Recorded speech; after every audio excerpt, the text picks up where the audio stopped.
So let's just check whether we are live and whether we are audible or not. Many of you are waiting. Let's just check whether the stream is live or not.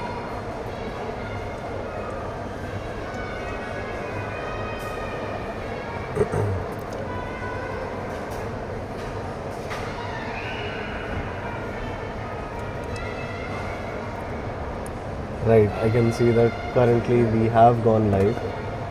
And just a second.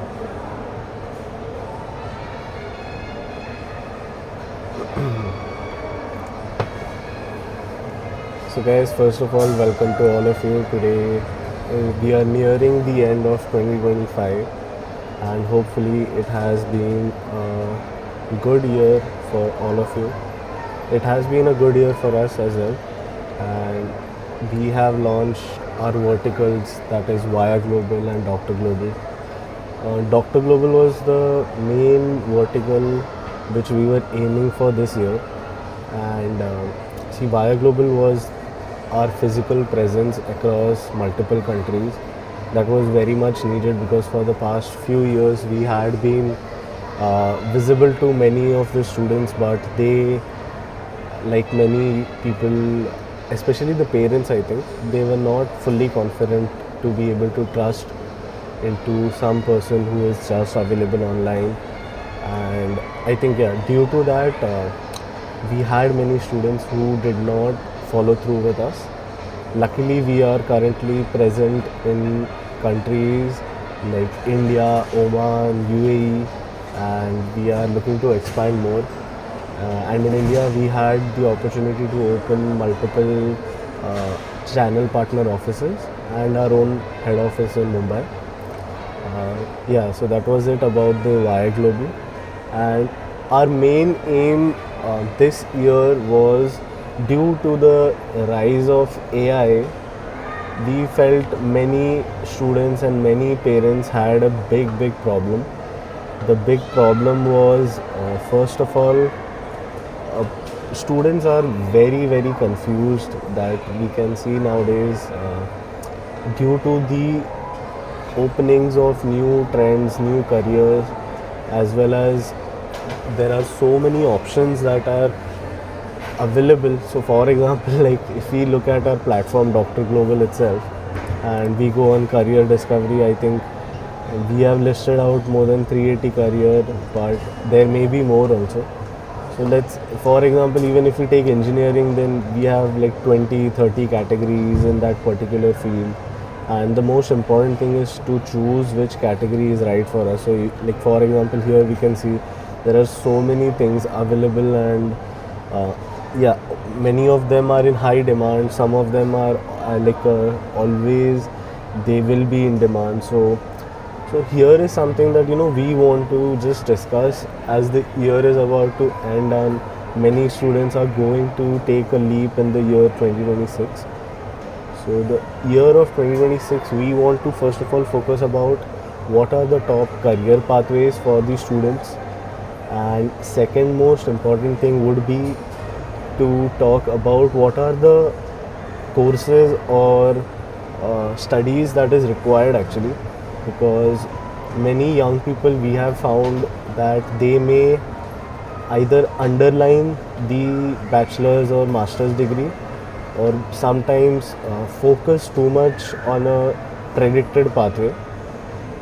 That is why we want to just put some things, we want to clear out some things so that students can create their own pathway or style to study, and then what they need to really do. A few things that I just want to put out is, there is no certainty as like 100% assurity towards anything. Like even if you choose, let's say something which might be either declining or maybe in the trending or the future trending, it is not guaranteed as such. So we always need to be a bit flexible in our pathways. So that is one of the recommendations, first of all, that I would like to give. And today, basically, we are going to discuss about the data that which we have And because we have met with more than I think each event we meet more than 500 to 800 families actually, and we had multiple events this year as well as with our uh, with doing the counseling for many schools which are the top schools in Oman or in India, and we are looking to increase that in this year as well. So, we have met so many people, so we just want to share what is the current trend, the data which we have from our counseling platform. So yeah, first of all, we were lucky enough that we launched our platform Dr. Glowbal, and many people first of all ask what it is. It is, see guys, it is just a platform where you can come to discover a lot of things. So we have put out a lot of open data for the students, what are the current scholarships that are live. So possibly you can check what in Japan the scholarship currently, let's say it's over, or maybe in the European government of Belgium there is a scholarship which is just, let's say, 38 days left or remaining. So these are the things that you can check. So scholarship is the main thing that people care about, because increase of the studies and the fee structure has been a trend throughout India as well as countries like US, UK, Australia. So many people are trying to find countries which are offering scholarships towards students. So we can help you find out scholarships through the platform. Many people want to understand what are the top countries, what are the top nations, and what do they provide. So currently you can go on our platform first of all, as you can see, and then you can just check, let's say you want to go to Canada, what are the requirements and what are the top universities, whether they have a scholarship opportunity, and what is the average tuition fees. One thing which I always recommend is, most of the courses, especially for bachelors, we recommend to study in India. And yeah, one more thing I just want to add to it is, in no way people should belittle or put India out of their options. It should always be an option for you, because we are familiar with it, as well as many of the universities, including private, they have a good infrastructure and they have the best of let's say competency, as well as the students and the teachers. So India is one of the best places that you can study, but of course we can just compare to other countries also, depending upon the course. So we will go on the course also. We will talk about the courses that are trending and what are the future courses that you should look at. And we had announced about this live yesterday, so many of the students have put in a question and answer type of a thing, that they have put out their questions, what they want to know about. So first of all, we will just go over the thing about, we have created an atlas. Let's start with the basics. So first, if we can see commerce and finance, there is the categories are listed out, commerce, medical, engineering, maybe tech related, and humanities and arts, and design and creative. There are other scopes also of careers that people can go into, including entrepreneurship, sports, or something completely different to what is listed. But this is the main focus areas that we are going to talk about. Starting with the fact, let's say many of the students prefer to, after 10th, almost your life starts to take a shape. So during 11th and 12th, you need to decide which subjects that you are going to take. So the most common things that people can choose is taking science subjects or commerce subjects. That is the main trend. And usually, when we were studying, the main trend was, if you score more, I think it still is, if you are intellectual, then you will be taking science, and if you are less intellectual or less serious, then you will be taking commerce. However, yeah, this stereotype is not the right way to select a stream, because I personally think that after taking science and looking at a lot of students, then we had like during the time when we used to choose science, we used to think of it as like something which is above, let's say, commerce or an arts type of a course, but in reality it is not actually. Each and every type of course has their own benefits, and like for example, if you take commerce, the try things of, let's say, the chartered accountancy, or maybe the company secretary, as well as cost and management accounting, or going into fintech or these categories. So like these are some things which pay you one of the highest salaries in any field actually. So sometimes we think which is the best career, but there are two things that you need to think about before choosing the career. It should not you should not be confused depending upon, let's say, which is sounding to be more important, but it should be something that maybe there are two things, let's say your skills and your interest. So it should be something which combines both your skills and interest. So even if you choose a career or a pathway which is, let's say, into psychology, or maybe into designing, or maybe into a particular tech field which is not very active as such, but if you have the right skills and maybe interest, and if you can combine both, then there is a possibility that it may be better to go ahead with that. So let's just discuss about the 2026 trends actually for the career. First of all, we have categorized things into like the golden or traditional pathways and the future trends that may take over. So first of all, if you are going into commerce, the most of the students, the most golden pathway for them would be a traditional chartered accountancy, and I think this is one of the pathways that you can still choose to take even though there is a rise of AI. But the professional courses, like for example MBBS, or doing law, LLB, or chartered accountancy, the type of courses which are professional courses, in which you are getting a certified personal, like for example, nobody else, even with the knowledge of, let's say, a person having a knowledge of chartered accountancy, if he does not have that particular degree, he cannot practice it. So such degrees, especially chartered accountancy, will always flourish because the need of, let's say, a professional going over it is always needed.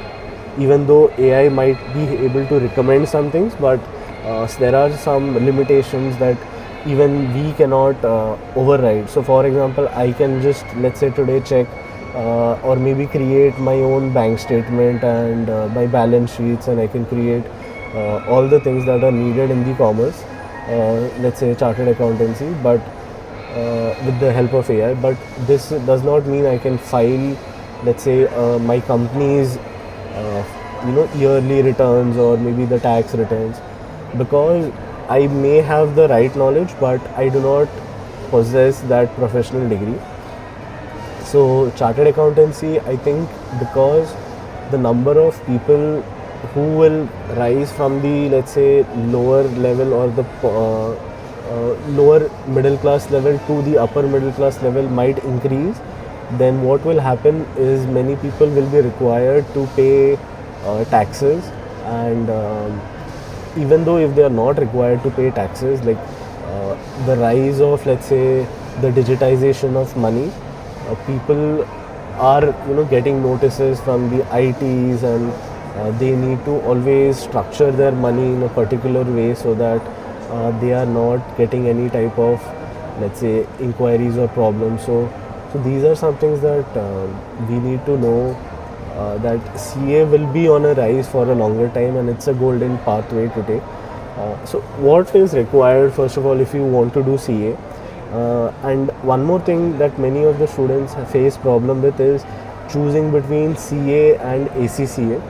So guys, personal recommendation I will try to give is, first of all, see, CA is a degree or maybe a professional certificate for Indians and it will help you in practicing in India.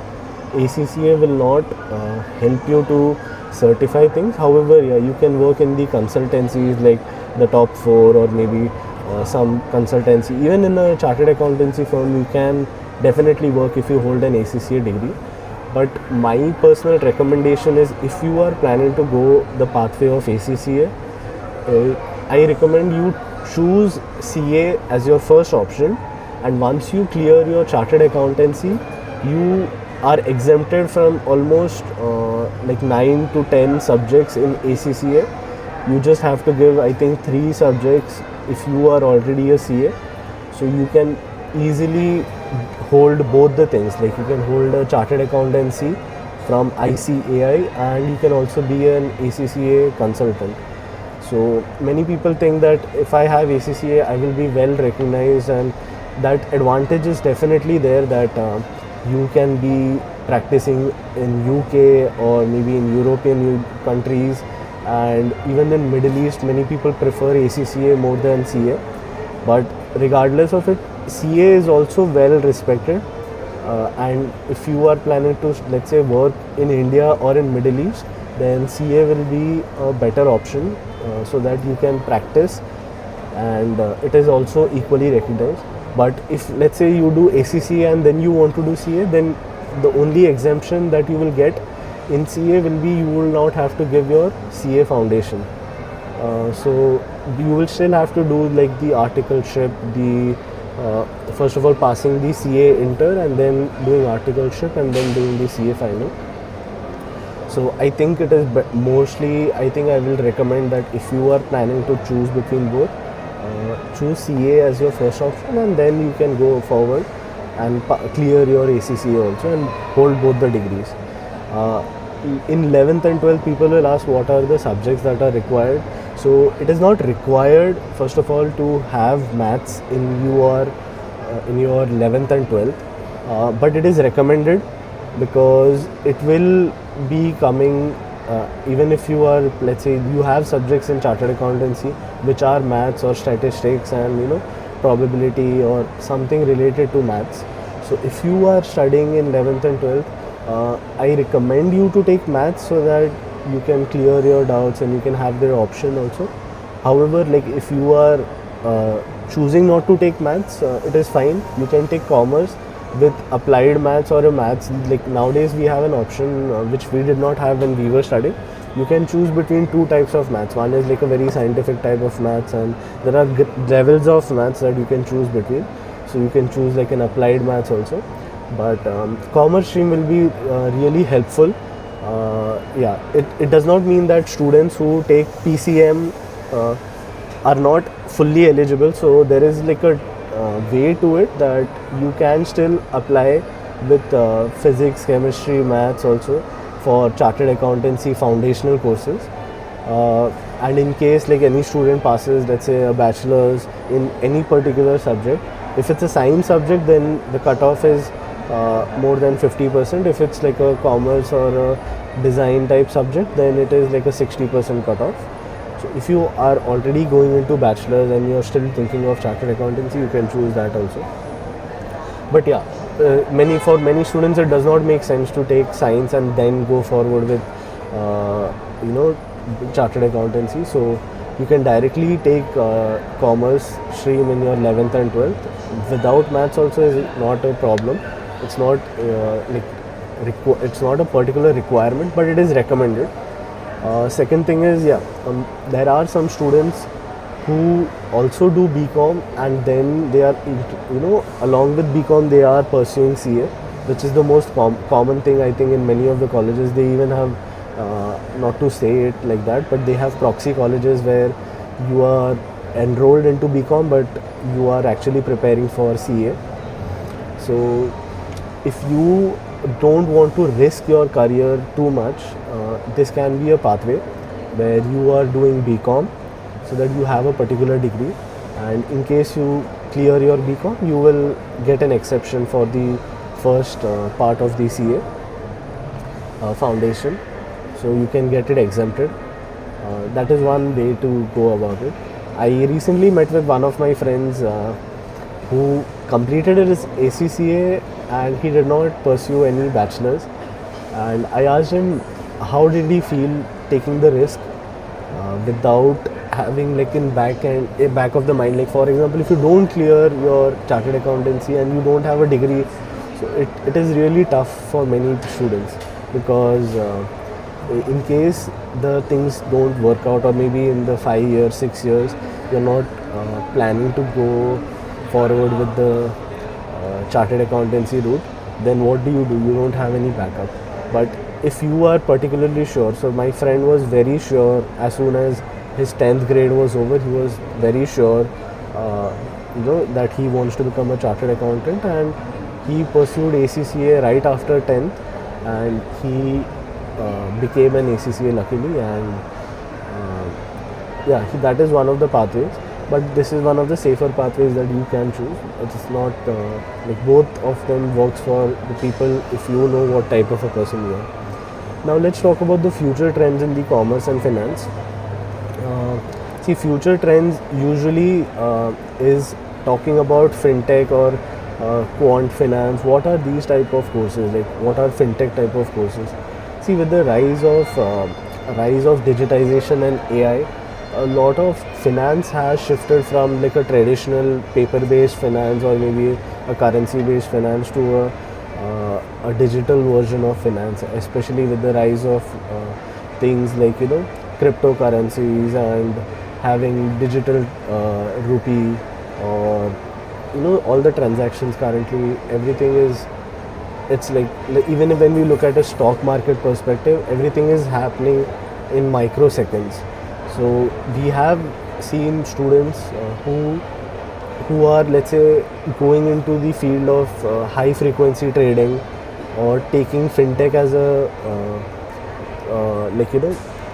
fintech will help you to understand or create things like today we use UPI, Paytm, and recently I came across a company actually which like gave me a perspective about how things might be. So for example, we use the traditional UPIs, right? Like Paytm, Google, PhonePe, all of these we all use them.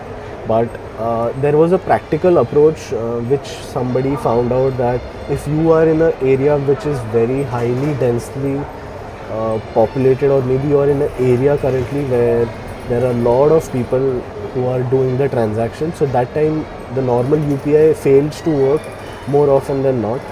So he created an offline version of UPI. So many people commented on it like UPI has an offline version itself, you can message and you can move forward.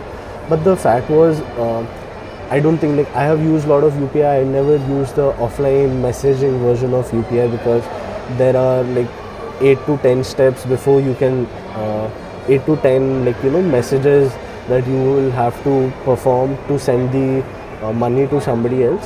So I don't think I have personally ever used like the offline UPI version, but he created an app which was like a simple step to send an offline payment also. So this was something that was a fintech problem which even many big companies might have recognized, but they never thought of mitigating it. So the fintech probably is consisting of some form of IT or computer science related courses and having basics of commerce, and in fintech maths will be recommended again. See, many people will ask about commerce without maths. So if you are planning for commerce without maths, there may be pathways where maths is not the key, but it is always recommended in 11th and 12th to not skip it if you can. But let's say you don't want to put a lot of hardships on yourself, or maybe you want to focus more on the other subjects like economics, accountancy. So these are some things, if you are very clear about economics, then you don't necessarily need to know the in-depth of maths. So the 10th traditional, the maths which we have learned till 10th is more than enough for many of the career pathways. But in commerce and finance, these are the new trends, let's say, that are coming out, like BSc in finance or BBA with data science is one of the upcoming pathways. We have seen a lot of students that from BBA they want to shift into data science, or maybe even from marketing perspective they want to learn data science or data analysis. So data science and data analysis are slightly different things, but people sometimes confuse what it means. Data analysis is more of understanding what the data was, and data science is more of like a LLM type of a thing, like understanding the AI or maybe understanding the science behind the data. So there are two things that many people want to do. Like even if you do commerce for marketing purposes or sales purposes, the use of AI and data science has been a key thing that has come out. So the possible pathways would be to take up a particular course, either which has an integrated data science, or whether if it is not integrated, then we recommend to take up courses that can complement each other. And one of the thing to know is when we are thinking about the finance part of let's say when we are thinking about the cost of the education also, so a chartered accountancy traditionally is slightly cheaper option to study. However, it is difficult also, but if we are planning, let's say, to do BSc in finance or BSc in data science with BBA, the average fees for the entire let's say 4 years will be around, as we can see here in the data, it will be around 12 lakh rupees. So like 3 lakhs per year will be the average fees. In case you are an NRI, it might be slightly higher, like 4 to 5 lakh rupees, depending upon the private universities. And many of the students will be required, regardless of like the 12th grade, they will be required to give like a common entrance type of a exam. And one thing which one student has asked right now is taking an integrated master's and a bachelor's program. So like there are, if you are getting like an integrated course, especially in IIMs, then it is a good recommendation. You go ahead with the master's and bachelor's as an integrated course.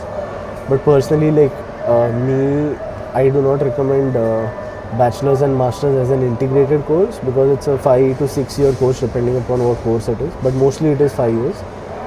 However, if you leave in between the course, like for example due to some reason you are not able to clear the course, then you do not get a single degree, like you do not get like bachelor's degree if you just leave in the 3rd year, because it's an integrated course. However, if you complete the 5 years, you will get both degrees, like bachelor's and master's.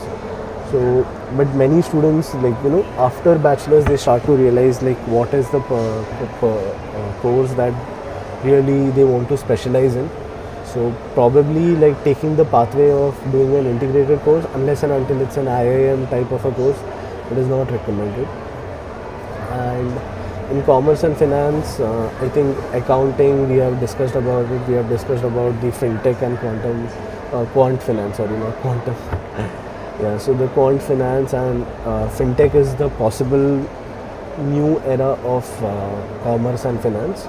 Here we have listed out some data that we found out, that let's say the average fees and the average structure is slightly lesser in the traditional pathways, and the annual package for a fresher is also slightly lesser comparatively. But let's say if you are doing like the CA route, the best thing would be after a couple of years you will start your own firm, and that will be the best way to start earning.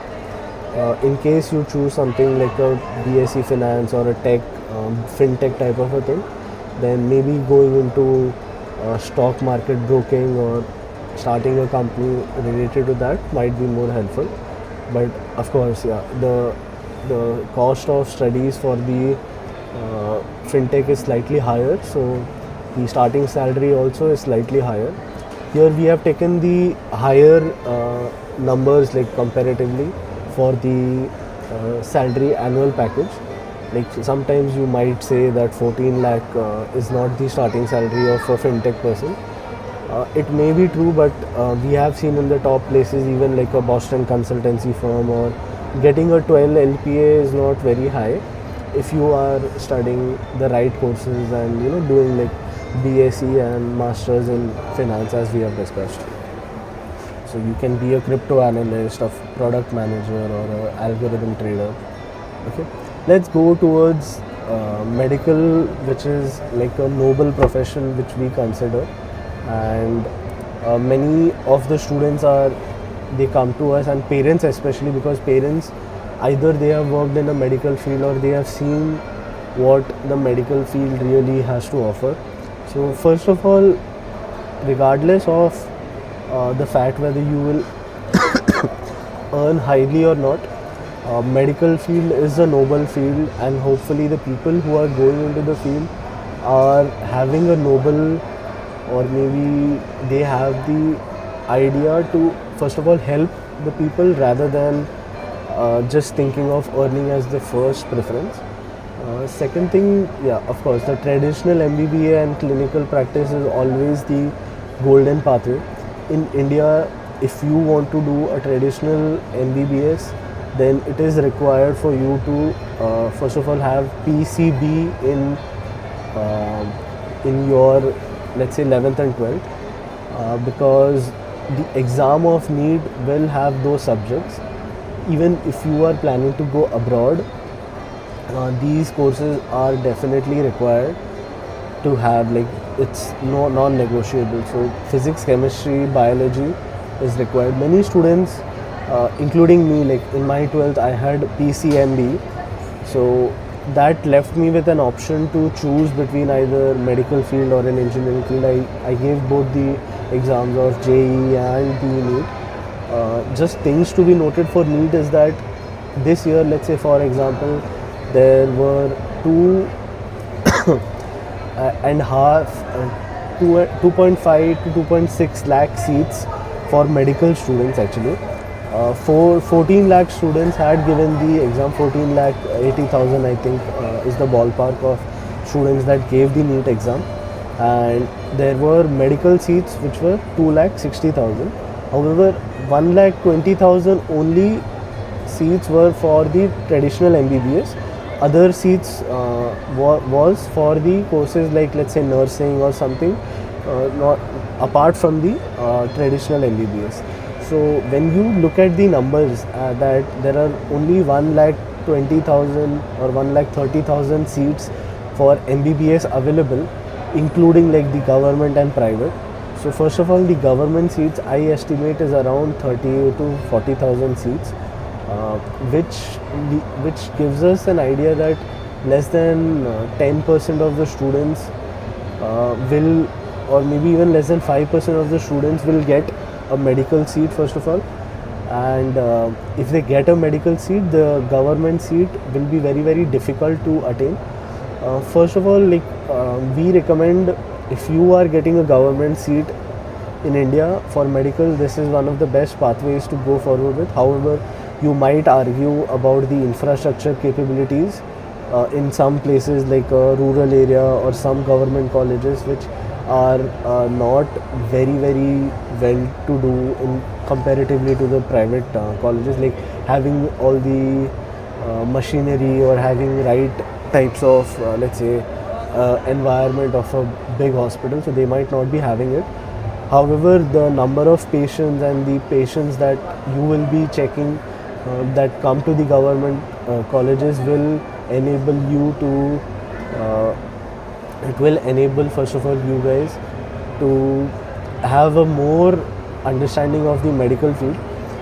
In India, the traditional MBBS is 5.5 years, I think, 5.5 years, and that includes the internship, of course.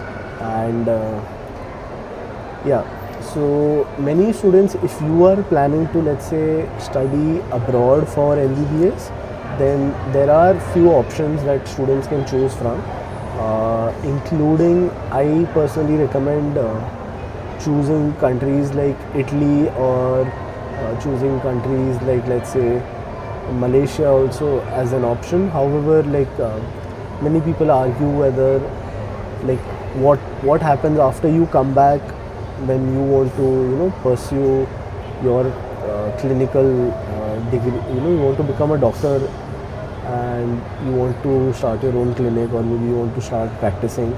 What is the possibility once you come back to India? So before the exams were FMG and next. However, from the coming years onwards, the exam is integrated into the next exam. So the next exam, many of the students they give that exam after they clear the MBBS. The rules have slightly become stricter, like with the conditions that the minimum MBBS which you are doing should be 5 years, and they have list of countries as well as list of universities which are part of like their maybe either WHO recognized or maybe part of the countries that are qualified to take the exam. Many students go to Georgia, Uzbekistan and Russia. So Russia is not a bad option.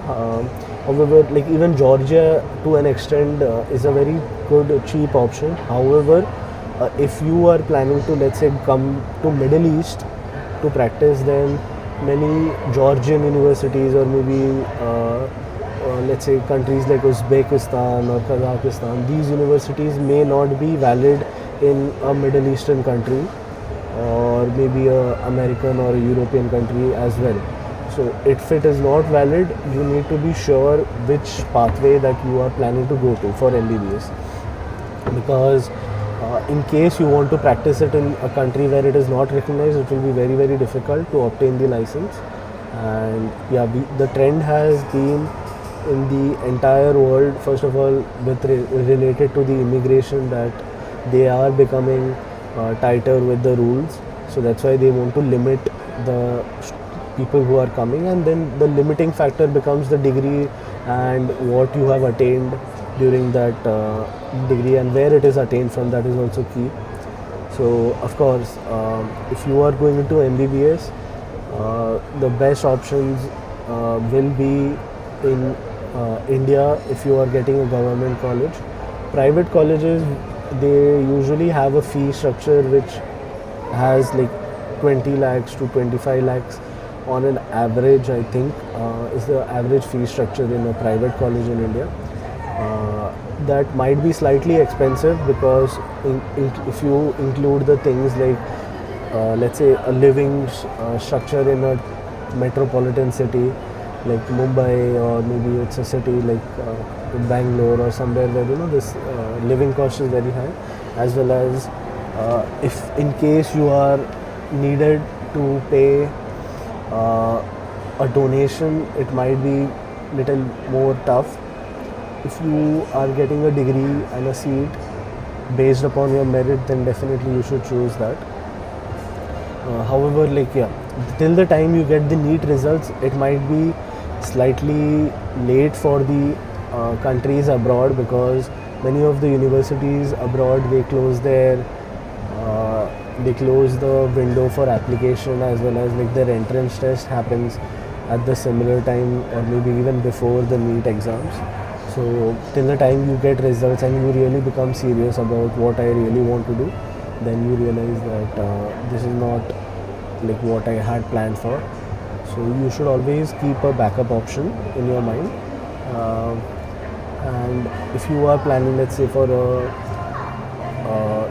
apart from traditional courses, we have seen a lot of students take biosciences related courses.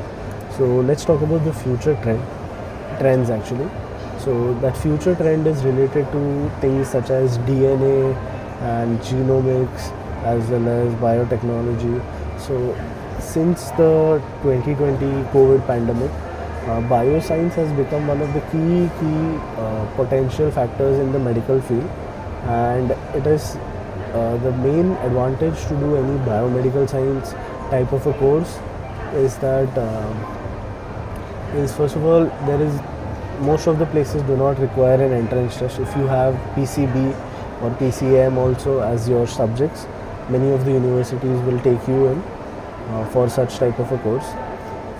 First thing is that it is cheaper than doing a traditional MBBS, and It may give you a starting salary similar to the MBBS option also. So you are investing less money and getting the same output. But yeah, practicing as a doctor is a noble and a different type of a profession, and many students they are not looking at money as the only factor. But if you are thinking about the money pay also, then it is not very far apart from the MBBS traditional courses, and the fee structure is slightly or maybe more affordable, like around 10 lakhs to 15 lakhs per year for the entire course of 3 to 4 years. You can complete your entire biomedical science courses. See, the thing is, biomedical science courses are usually for 3 years in many of the countries because it's a Bachelor of Science. And if you are planning to do that, then you can also pursue a master's for another 2 years. So within 5 years, you are masters in a particular field like computational biology, as it's mentioned over here. And the skills which will be required, especially for biotechnology, will be more related, similar to like how we were talking about the finance or quant finance. So you will be required to understand how different types of, let's say, the IT or maybe the designing structure also, like learning designing software, or maybe learning about computer science based softwares, because a lot of things such as, let's say, DNA, genomes or DNA related things. I have seen students who are in 11th grade, they have created an app to dissect the DNA of a person within few hours, and they can create a history of what are the possible diseases, illnesses that may be coming towards like them, and so a lot of students are working on this type of field. So of course, gene editing, drug discovery, these are one of the top things that students are trying to study, and because of the pandemic, this has been an industry where money has been booming, and you will be able to find a job possibly, and the requirements is much lesser than a MBBS requirements. So this was about the medical and biology field, right? Let's go towards the tech related field, where most of the students, I think, they will follow this path, because in India, since the dawn of I think the 80s or 90s, this has become common that a lot of students are going into engineering type of courses, and it is not wrong to become an engineer, but now in a way it has become like a joke in the community that if you are doing like a normal engineering. But I do not regard it as a joke, because see, let's say if you take USA, if you want to practice any type of an engineering related thing, let's say you want to become a engineer, or you want to become an electrical engineer, for example, right? So if you want to practice as an electrical engineer, you need to, that is also considered a professional degree, and you need to pass the professional certification after your degree. So the thing is, first of all, in India, let's say you want to become an electrician, so any person can currently become an electrician. There is no particular body as such, it is governing the electrician's body, or maybe a mechanical engineer type of a course. But in reality, see, engineering, similar to chartered accountancy or other courses, it is also a professional type of a course, because of the nature of it being an applied science. In case you are planning to do something in a pure science, which I have personally done pure physics actually. So just a second, is my camera working? Yeah, I think maybe there was a slight lag. So yeah, so if you are planning for something which is pure science related, similar to what I had done in physics, the theoretical part of the science, so that is not a professional degree, but of course, without having people who are creating the theoretical foundation, it is very difficult to have any applied science, which is not necessary. This whatever I said is not necessary. That we have seen many people in applied sciences create theories and create things which are not the which were supposed to be done from the pure science students actually. But of course, when you are working with some particular let's say problem, it is most likely that you are going to solve that problem. But yeah, let's talk about the engineering related field more. So in case you are planning for engineering related fields, of course science will be a must for you, and the number one thing that students will take is JEE, which is I think for going into IITs and NITs, and many of the normal colleges also we are starting to see they are considering the IIT JEE score. So one thing that I want to put forward is, see, for example, many students want to study in Germany. Okay, so Germany is one of the top places that students want to study in Germany and want to do any technical courses. So what happens is, in Germany they have an education for 13 years. So just be careful when I'm talking about this, that 13 years of education is must before starting a bachelor's in Germany. So what happens is, many students after 12 they are not able to directly pursue bachelor's, but there is 2 to 3 methods how we can mitigate it. One of the best methods to study in Germany would be, if you are able to clear your JEE mains and advance, then you will be qualified for the bachelor's in Germany without doing any foundational year. So this, if you are planning to do JEE, don't just think of it as an opportunity to study in IITs. Like, of course, if you are getting IIT or NITs, or maybe like a triple IT Hyderabad for computer science, then definitely we need to choose that. But not all IITs are the best, like, because in the last few years many NITs were converted into IITs, so it is not necessary that they have the best infrastructure, or maybe they're in the particular field it may not be the best. So in case you are qualifying for JEE mains and advanced, you have an opportunity to apply directly to Germany also. You can keep that in mind. And yeah, these are some things like, there are common entrance tests, like in state of Maharashtra there is MHCET, there is CUET in Delhi area, like, but however if you are giving JEE, I think it will be more than enough to get admission. Some anonymous colleges we are seeing that they have their own exams, but I think with the 12 score and JEE it will be enough. Now let's talk about the courses that are possible to do. The traditional course which everybody are doing as a core is of course mechanical, civil, electrical. See, in mechanical, like, the main advantage is, if you are doing something like a mechanical or an electrical, the rise of, let's say, AI and robotics, it is very very much needed for this. So for example, you're doing mechanics, and the electric vehicle or maybe the robotics, they have a lot of mechanical components that are required, and they are constantly developing and they are hiring people from this particular field.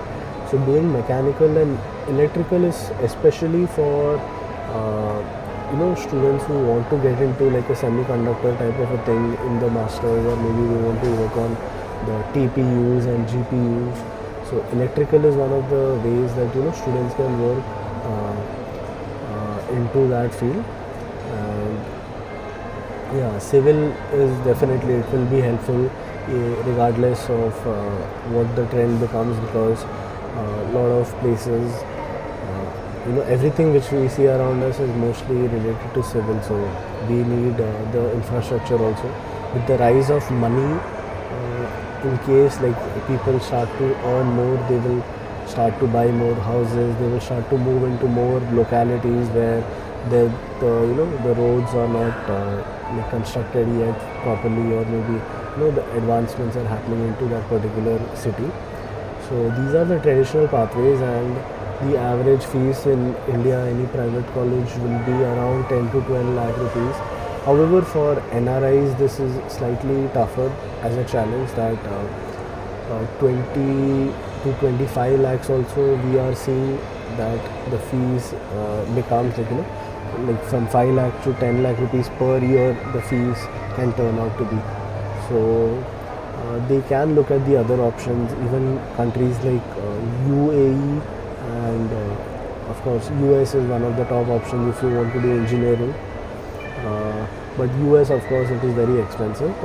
UAE is slightly cheaper than the other countries, but it is like a pathway actually that you get a degree from a top university in case you're not able to get it from their parent or maybe the place where they are based out of.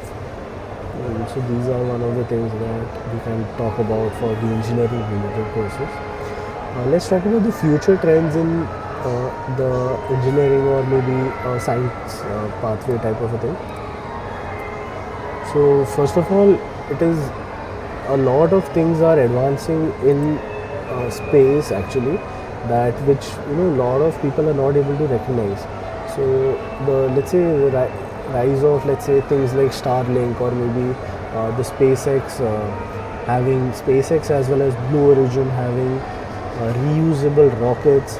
ISRO is also doing well advanced programs with USA actually.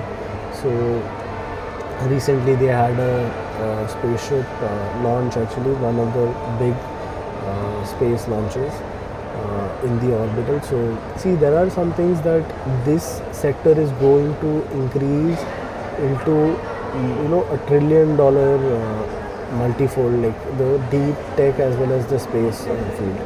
So personally, if you are getting into something like an astrophysics or maybe engineering physics or maybe aerospace engineering, these are some of the things that will be very much required in the future, and it is going to increase significantly, that no other field is going to increase at that pace, because with the rise of robotics, AI and the technology, our main aim will be to go into space using all those technologies. And see, if you take the current situation of the world, how many countries do you think have a space capability to launch maybe a satellite? I think not many. So less than let's say 10 or less than 15 countries have the proper capabilities to do such a space, let's say satellite type of a thing, like to launch a satellite, which right now is not very difficult. But every country, like in the Middle East, you can see like countries like Oman, they have their own now space agency. They have a company coming into space agencies. With the rise of flying cars or maybe drone operated cars, like cars which are like a drone type. So these are some things which are increasing multifold.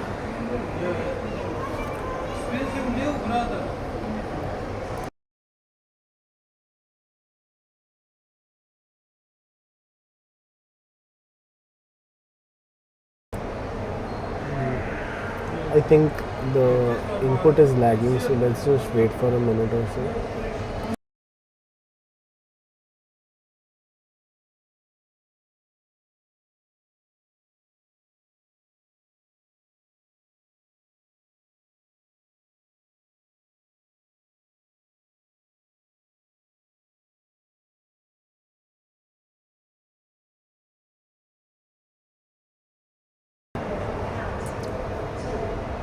Yeah. So guys, apart from that, I think it is very much clear, if you are planning to go into engineering field, what are the top options and how you can go about it. Semiconductors, deep tech and space are the trending ones which will be in the future trend, and mechanical or maybe electrical are the all-time golden fields, or civil, right? These are all-time golden pathways which will not go, or maybe they might not come down in the coming time. Let's talk about humanities and arts. So many people downplay on this, especially during your younger years. It will be looked upon if you are choosing some pathway at an early stage. However, trust me, if you are going into such pathway of, let's say, designing and creativity and humanities and arts, uh, in the longer run it will be very much helpful. So the golden pathways of, let's say, humanities and arts, traditional ones will definitely will be law or civil related pathways, like litigation, corporate law, public admin. All these are parts of humanities actually, that you take up history, political science, legal studies as your, let's say, 11th and 12th, and then you start preparing for CLAT, and you do a BA LLB type of a course, or maybe a BA with psychology or history. So see, with the as I told you, similar to chartered accountancy, BA LLB will be the main golden pathway for a long time. It's not going to go, that people will be able to fight their own cases, or people will be able to do whatever like they want to with the law. So it is very very important that we have students who first of all study law, and yeah, because of the rise of things like cyber crime and public domain, having so many cases pending, it is very important that first of all a lot of lawyers are coming into the field, and second thing, many lawyers, they become this thing, judge also, so that the number of cases per judge and per lawyer is coming down, because in our country it is very difficult to have a litigation which happens very quickly. So it is very important that we have the right people that are coming into this field. See, the average fees is not very very high. It is the average fees plus coaching for the entire courses will be 8 to 10 lakh rupees, which is comparatively to the other courses like in engineering or a medical, it is not very expensive comparatively to that. You guys don't mind me if I say such things, but yeah, these are the things that are in comparison. So I understand it may be expensive, like even 8 lakh rupees for the entire course or 4 lakh rupees for the entire course might be expensive for many of the students, but there are a lot of scholarship opportunities, not just abroad but in India also, that you need to always be aware of, where you might be able to fit into that particular type of thing and get the benefits of having a slightly lesser fees to pay, or maybe if you are from a reserved category, then you will get the advantage that that you can pay a slightly lesser fee, and yeah, the deserving people as well as the people who are, let's say, from economically backward classes, they can also come forward in such fields, because see, things such as arts and political science and history, it is very very needed. Like in many countries abroad, it is a mandate. I think we have just started to lag a bit, but no problem. See, many countries, the politicians also are supposed to have these type of knowledges. Just because in India people become a politician without even passing 10th or maybe 8th or maybe even 6th. We have politicians who are 5th fail or 6th fail. Does not mean that people should not be aware about such subjects. So the thing is very important that if you want to become, let's say, a politician, or maybe you want to become a public servant in some thing, or maybe a public administrator in some form in the future, then it is very important for you to have such knowledge of legal studies, political science and logic and other things, because if you are becoming let's say political science person, or maybe if the trend keeps on going that all our let's say politicians are they are not educated, then it will be very difficult, right? So these are some things that we can help, we can get into that space, and especially the universities which are very popular is JNU type of university, but don't think of it as a bad thing, because like a lot of top people, like let's say for example Jay Shankar, Mr. Jay Shankar, and many people who have come out from these places also, they have started working for civil services and attained higher positions in the government. So yeah, these are the pathways for you if you are planning to do humanities and arts. These are the traditional pathways. Let's talk about if there are some future trends. So yeah, in arts, if you are looking at the future trends, there are a lot of future trends for cyber control, cyber crime, digital policies, user experience researches, and a lot of things related to HR and ethics also in corporate. So if you are planning to do, let's say, humanities with economics and maths in your 11th and 12th, which will be essential, then it is, yeah, it will slightly higher in the estimated total, slightly higher as the total, but yeah, doing courses like Master in PUBG or BA Economics and all these type of courses will definitely will be the trend in the future. So these are some things that you can start to work on. And the traditional starting salary, like let's say if you are in HR, the starting salary can be upwards of 4 lakh, 5 lakhs per annum.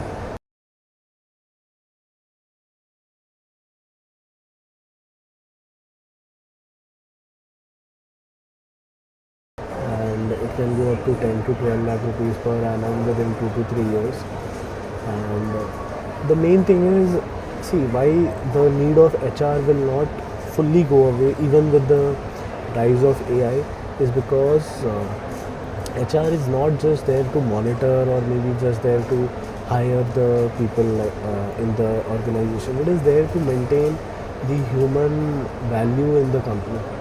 So the value of humans will still remain in the company. However, yeah, the lower skilled people will be quickly targeted and removed from the sector, but lower skilled, yeah.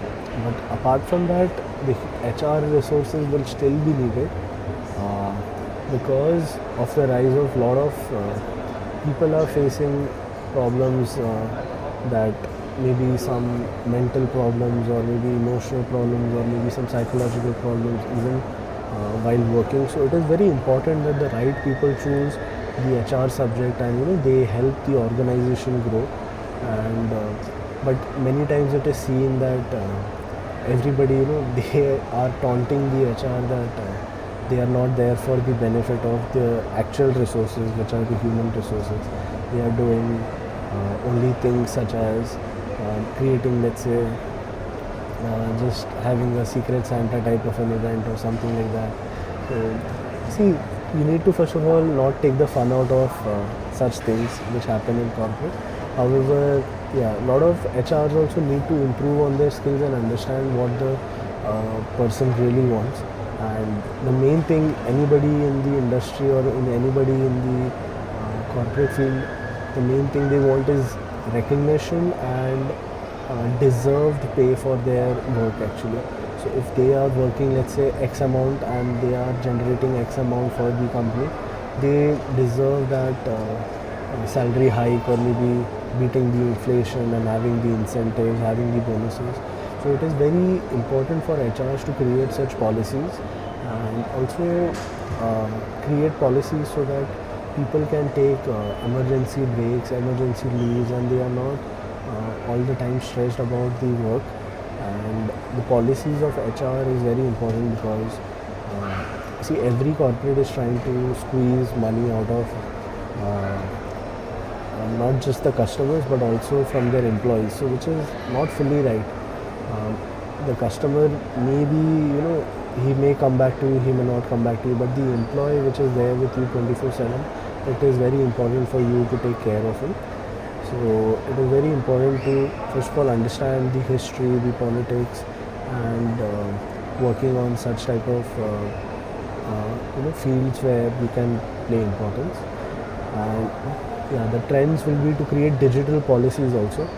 So digital policies with the rise of AI, it is very important that, like for example, what is a digital policy? So for example, there was a lot of data scrapping, which is still going on actually, because a lot of companies like ChatGPT, Google, even though you might have a robot.tsx, which technical people will understand what I'm talking about, on your websites, they have seen that data was scrapped from a lot of places where it was not supposed to be scrapped from, and based on those data, the LLM models have improved, and there is a rise of cyber crime also, or maybe the use of deep fakes, deep intelligence, like using nano banana proof to create such morphed images which look very real. So it is very important to have digital policies in place for each company and each sector, that it, they are focused on it and they do not try to misuse it. So these are something. And user experience, of course, it will be the key thing, guys. User experience, people do not understand that each and every era of, like, let's say the next 10 to 15 years, the type of devices that we interact with, the type of applications which we use, they tend to shift actually. So what happens is, let's say today we are used to, let's say, scrolling Instagram, and then so Instagram knows we are scrolling, and that's why 80%, let's say, are right-handed people, so the like button will be on the right side, and it will be closer to your thumb, and they know how you're going to hold it. So user experience research is very important. Like in the coming years, with the rise of AR, augmented reality, or maybe the rise of meta glasses, meta world, there will be a difference, and there will be a change in how the user experience works. So you will have to work upon these type of things. Now let's go on to the design and creative. So guys, of course, many people think that AI will not take a job of a creative person, which is definitely true. However, you don't have to just think that this, if I am into a designing field, my work is not going to be scraped off in the future, because AI itself is learning a lot from your own designs and your own the places where you are learning from. However, the creative part will always be needed. Let's just understand first of all, what does designing mean and what does creative mean. So as I had done diploma from NIFT actually, I really got to understand what designing really means. Initially we think designing is just something like painting something or drawing something, or just doing fashion designing or ramp walking, but this is not the thing. Designing means creating a process actually. So that is the most important thing, to create a process, a set of process that completes a particular task. And it can be designing anything, including software, including like a factory. It can be designing of even the architecture, interior. All these things are very required. So of course the traditional places and courses will be architecture and product designing, which will always have a place. And if you want to do designing, it is preferred that you have maths actually for architecture. And yeah, in India there are two things that you need to know about. In India, for architecture, there is a body called NATA, which is the National Architectural Body actually, and it governs everything. So in case, let's say you want to do architecture, it is 5 years in India. In some places abroad, it is 3 years, and then you have to do 2 years of masters. So you need to make sure that if you are doing, let's say, architecture from abroad, it is either approved by NATA, or maybe you can just send them a mail to check about the legality of you doing the architectural degree from abroad, because the architecture in India has a 5 years course, and only few of the universities are pre-approved. But however, they have like a approval system where after you do, let's say, 3 plus 2, like bachelor's plus master's abroad, that they may able to approve you as an architect. Similar to like how CA or LLB is, architect is also a professional field. Then there is a fashion technology, which is NIFT, which is the IITs of fashion actually. And like for example, NIFT Mumbai, NIFT Delhi, these are the top places that you can apply to. However, they have their own exam. So with the basis of JE, you will not be able to secure the NIFT seats. And if there are other universities like IIFT and other fashion universities also. But I recommend that you take the NIFT exam itself. That can help you proceed. And yeah, if you are, let's say, doing Bachelor of Designing, it will be like a 4-year course.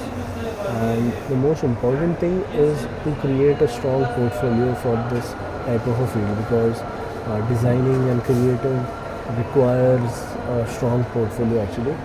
The investment is slightly on the higher end actually, because the years of courses is increased, like 4 years for designing and 5 years for architecture, and average fees for NIFT is around 1.5 to 2 lakh rupees per year. So this is like the average fees that you will face. But yeah, the starting salary will be from 8 lakh to 10 lakh rupees per annum. Let's just see what are the potential future trend pathways for the upcoming. Of course, UI UX is part of this, and virtual reality. So as we were discussing in arts also, that a lot of things are related to the virtual reality system that is going to come out.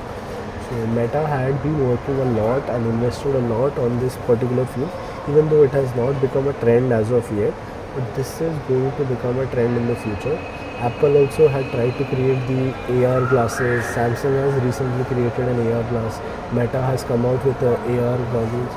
So this is one of the trends that has been rising, that augmented reality is becoming, or maybe virtual reality is becoming like the next big thing.